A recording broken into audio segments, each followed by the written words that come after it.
All right. So in the process of going from 3D to 2D, I lost something. One of the things I lost was the 3D coordinates, that 3D real world space.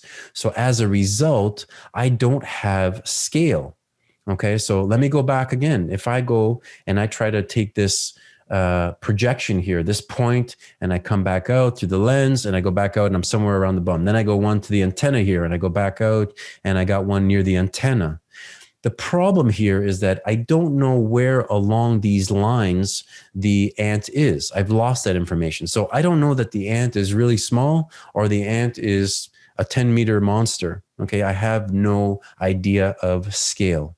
So scale, when doing photogrammetry, because we went from 3D to 2D and we lost information, is something we need to provide photogrammetry software. You don't get it back unless you give it something, unless you give it GPS coordinates, unless you give it a reference measurement, something. So that's one important point about photogrammetry, where something like a laser scanner already has scale. Okay, the laser scanner knows what the 3D scale is already. In photogrammetry, you have to provide it. Okay, so we don't know where along the lines here the ant is located.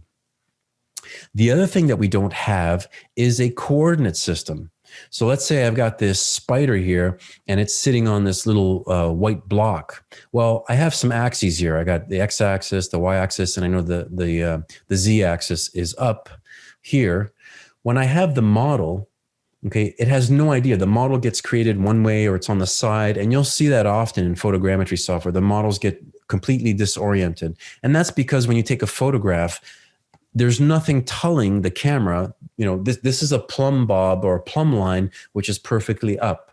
So reorienting the model in the coordinate system or placing it in a coordinate system, unless you give it some information, it will not have that information. Okay. So often when you create a model, this is what you're going to have. You're going to have something on the left here where the model is kind of like sideways. It's all off and you have to reorient it. You need to move it back and tell it which way is the sort of the plane or the level plane or something like that. Okay. So this is a function that you will do.